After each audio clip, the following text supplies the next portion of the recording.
Hey guys, কেমন আছো তোমরা সবাই? আশা করি তোমরা সবাই অনেক ভালো আছো। আমি তো খুব ভালো আছি, কারণ আমি এখন যাচ্ছি আমার দয়ালের মন্দিরে। কারণ কালকে আছে আমার দয়ালের 137তম আবির্ভাব দিবস উপলক্ষে কাঁথি মন্দিরে উৎসব। আর যারা কাঁথি মন্দিরের সঙ্গে যুক্ত আছেন তারা সকলেই জানেন যে কালকের দিনটা আমাদের জন্য কতটা স্পেশাল। আর এখানে তখনও গান্ধীমেলার রেস চলছে, গান্ধীমেলার রেস এখনও শেষ হয়নি, মানুষজন এখনও কিনতে ব্যস্ত। তারপরে আমি একটু আমার বাবার আর আমার দুজনের ফেসটা দেখিয়ে নিলাম। অ্যাকচুয়ালি বাবার সাথে ঘোরার মজা সব থেকে বেশি। আর তারপরে আমরা পৌঁছে গেলাম এই যে আমার দয়ালের মন্দিরে।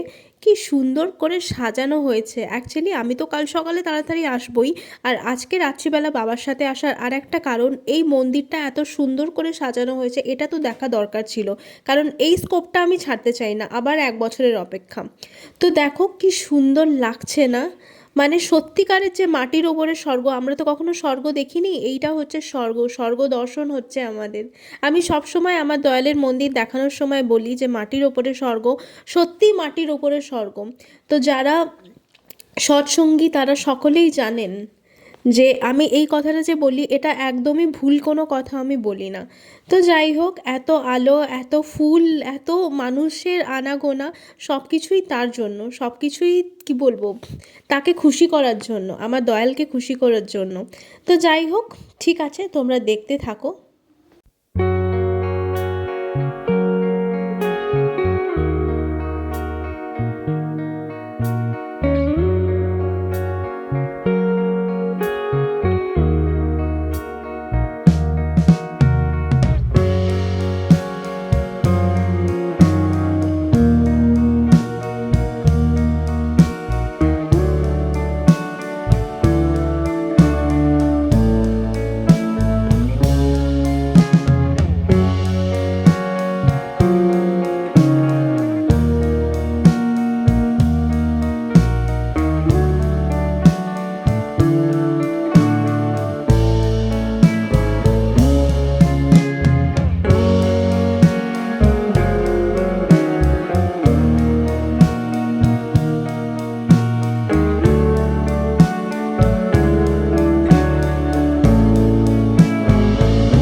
এদিকে, এদিকে একটু নেচে দাও, একটু নেচে দাও।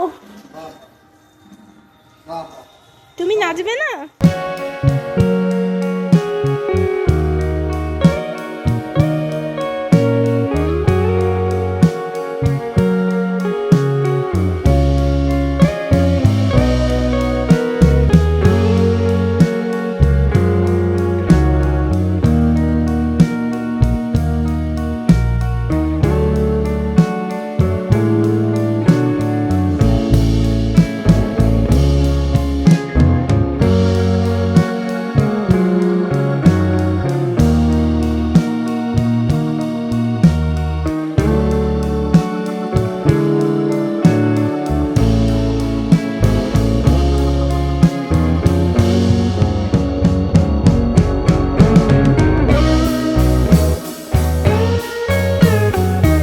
তারপরে দেখা হলো আমার এক বন্ধুর সাথে। তো তোমরা খুব ভালো করেই জানো আমি খুব পশুপ্রেমিক। তো যেখানেই যাই আমার মোটামুটি বন্ধুবান্ধব জুটে যায়, আমার বন্ধুবান্ধবের অভাব নেই। তো তারপরে এখানে বাবা কথা বলছিল একটা জেঠুর সাথে। আমি ভাবলাম একটু ভিডিওটা করেই নিই, কারণ এই মুভমেন্টসগুলো ক্যাপচার করে রাখা উচিত। আমার ঘরে যাবে তো বড় অনুষ্ঠানে? এবারে যাবে তো 23 তারিখে? আর 1 মাস পুরো কাল থেকে। তারপরে মন্দির থেকে বেরিয়ে মন্দিরের ব্যাক সাইডে এলাম। বাবা বলল যে সবজিপাতি কাটা চলছে, চলো দেখবে চলো। তো তোমরা দেখো সবাই এখানে উপস্থিত হয়েছে, সব মায়েরা, সব বোনেরা, সব দিদিরা তাদের সংসার ছেড়ে, কাজবাজ ছেড়ে শুধু ঠাকুরের জন্য ঠাকুরের কাজে ঝাঁপিয়ে পড়েছে। তো দেখো কত জনে একত্রিত হয়েছে, এক প্রকার দক্ষযজ্ঞ চলছে বললেই চলে। সবাই মিলে হাতে হাত লাগিয়ে, সবাই মিলে কাঁধে কাঁধ মিলিয়ে কাজ করে যাচ্ছে শুধু ঠাকুরের জন্য, ঠাকুরকে ভালোবেসে। আর এখানে বাবা আর কয়েকজন কাকু এখানে একসাথে দাঁড়িয়ে কথাবার্তা বলছে। আর একটা জিনিস কি জানো তো, খুব ভালো লাগে যখন মন্দিরে এরকম অনুষ্ঠান হয় না, সবাই মিলে আসে, সবাই মিলে কাজকর্ম করে, পুরো নিজের। তো আমরা তো ফ্যামিলি না, আমরা সৎসঙ্গীরা হচ্ছি ফ্যামিলি, আমরা এটাই মনে করি, প্রত্যেকটা সৎসঙ্গী এটাই মনে করে। তো আমাদের মধ্যে এই পর ভাবটা নেই, তাই জন্যই তো সবাই ঠাকুরের কাজে, ঠাকুরের জন্য ঝাঁপিয়ে পড়ে, কাঁধে কাঁধ মিলিয়ে হাতে হাত মিলিয়ে কাজ করে। তো তারপরে বাইরে এসে আমি বাবাকে বললাম, তুমি একটু পোজ দাও, তোমাকে না নিলে হয়, তো তুমি একটু পোজ দাও। তাই আমি আর বাবা এখানে একটু হালকা পোজ দিয়ে চলে গেলাম মাঠে, যেখানে অনুষ্ঠান হবে কালকে, ওইখানে দেখতে। তো এরকমভাবে দু সাইডে লাইট দিয়ে সাজানো হয়েছে, আর সামনে একটা ব্যানার করা হয়েছে ঠাকুরের আবির্ভাব দিবস উপলক্ষে। আর এখানে দেখো ঠাকুরকে কি সুন্দর সাজানো হয়েছে। এটা মাঠে কালকে লোকজন আসবে, তাই জন্য এখানে একটা ঠাকুরের মণ্ডপ করে ঠাকুরকে সুন্দরভাবে ফুল দিয়ে সাজানো হয়েছে। আরও সাজানোর কাজ চলছে, ওই জন্য সামনে ছড়িয়ে ছিটিয়ে পড়ে আছে।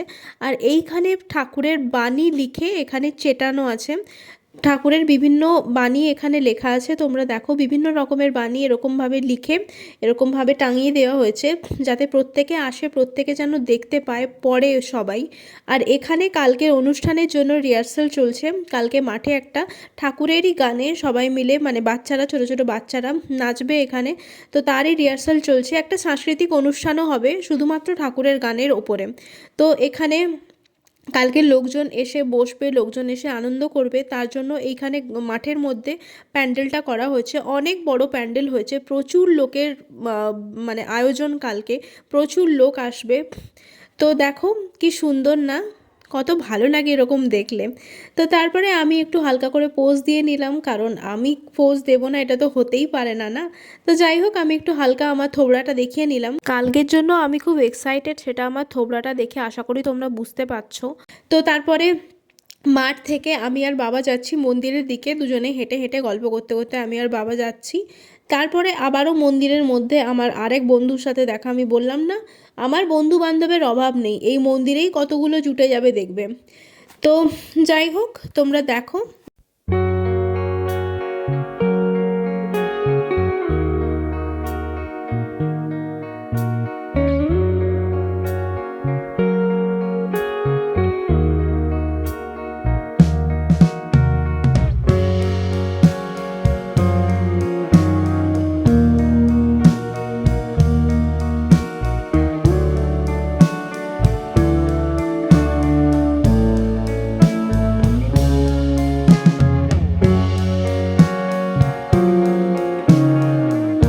তো তারপরে আমি বাবা গেলাম চপের দোকানে। তো এটা একদম মন্দিরের সামনে সম্পূর্ণ নিরামিষ চপের দোকান, তাই জন্য মন্দিরের লোকজন এখানে খেতে পারে, কারণ মন্দিরের লোকজন তো সব জায়গায় খেতে পারে না, নিরামিষ খায় যারা।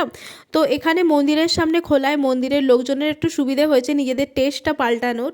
তো ঠিক আছে, দেখতে থাকো।